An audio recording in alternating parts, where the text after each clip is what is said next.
أعوذ بالله من الشيطان الرجيم. بسم الله الرحمن الرحيم. رب اشرح لي صدري ويسر لي أمري واحلل عقدة من لساني يفقه قولي. محترم خواتین، السلام علیکم ورحمۃ اللہ وبرکاتہ۔ آج سورۃ تغابن سورت نمبر 64 کا ہدف اور مقاصد انشاءاللہ پیش کیے جائیں گے۔ سورۃ تغابن قیامت کا ایک نام ہے۔ یہ سورت کا مقام نزول مکہ ہے۔ اس سورت کے مقام نزول میں اختلاف ہے۔ مصحف مدینہ کے حساب سے یہ سورت مدنی ہے۔ سورہ کا ہدف یہ ہے سماجی مشاغل دین کی وابستگی سے دور کر رہے ہیں، یعنی غیبت کا نقصان یہ ہے کہ قیامت کے دن آپ کی نیکیاں اس کو دے دی جائیں گی جس کو آپ بہت ناپسند کرتے ہیں۔ یہی تو تغابن ہے، یعنی گناہ۔ اب بتایا جا رہا ہے کہ آدمی اتنا مشغول رہتا ہے غیبت جیسی کاموں میں اور دوسرے گناہی کاموں میں، اسے پتہ بھی نہیں چلتا ہے کہ اس کا وقت کتنے غلط کاموں میں گزرا ہے۔ وہ اپنا ہی خود نقصان کر لیتا ہے اور اپنی نیکیاں اس کو دیتا ہے جس کو وہ ناپسند کرتا ہے۔ دعا کیجیے اللہ تعالیٰ ہمیں اس بڑے نقصان سے بچائے، اور غیبت کبیرہ گناہ ہے۔ اللہ تعالیٰ ہم سب کو اس کبیرہ گناہ سے بچنے کی توفیق عطا فرما اور بیکار کاموں سے ہمیں بچا لے۔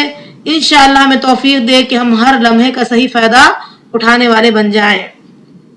دوسرا پوائنٹ ہے سورت میں کہ بعض اولاد اور بیویوں کے خطرات کو اس میں بیان کیا گیا ہے جو مسلمان کو اپنے دین پر عمل کرنے سے روکتی ہیں۔ اللہ تعالیٰ فرماتے ہیں آیت نمبر 14 میں، یا ایھا الذین آمنوا ان من ازواجکم واولادکم عدوا لکم فاحذروہم وَإِن تَعْفُوا وَتَصْفَحُوا وَتَغْفِرُوا فَإِنَّ اللَّهَ غَفُورٌ رَحِيمٌ، یعنی اے ایمان والو، تمہاری بعض بیویاں اور بعض بچے تمہارے دشمن ہیں، بس ان سے ہوشیار رہنا۔ اگر تم معاف کرو اور درگزر کر جاؤ اور بخش دو تو اللہ بخشنے والا اور مہربان ہے۔ معلوم یہ ہوا کہ درمیانی چال بتائی جا رہی ہے کہ ہوشیار بھی رہنا ہے اور پھر معاف کر دیں، درگزر سے کام لیں، بخش دیں، کیونکہ اللہ بھی بخشنے والا ہے۔ اور پھر دوسرا پوائنٹ بتایا جا رہا ہے انما اموالکم واولادکم فتنہ واللہ عندہ اجر عظیم۔ آیت نمبر 15 میں اللہ فرماتے ہیں تمہارے مال اور اولاد تو سراسر تمہاری آزمائش ہے اور بہت بڑا اجر اللہ کے پاس ہے۔ اس سورہ کا ایک اور پوائنٹ ہم لیتے ہیں کہ سابقہ سورت میں بتایا گیا ہے کہ مال اور اولاد کی محبت میں اتنے مگن نہ ہو جانا کہ آخرت کا سودا کر بیٹھو اور آخرت سے غافل ہو جانا۔ اس صورت میں مکمل کھل کر اعلان کر دیا گیا ہے کہ جو آخرت سے غافل کر دے وہ رشتے فتنہ ہے، آزمائش ہے، لہذا رشتوں کو آخرت کی کامیابی کا ذریعہ بنا کر نعمت بنایا جائے۔ دعا کیجئے کہ ہم اس رشتوں کو نبھائیں، رشتے ناتوں کو، اور آخرت کی کامیابی کا انشاءاللہ ہم ذریعہ بنائیں۔ ایک آیت ہم لیتے ہیں اسی سورت کی آیت نمبر 11، ما اصاب من مصیبہ الا باذن اللہ ومن یؤمن باللہ یہدی قلبہ واللہ بکل شیء علیم۔ اللہ فرماتا ہے کوئی مصیبت اللہ کی اجازت کے بغیر نہیں پہنچ سکتی۔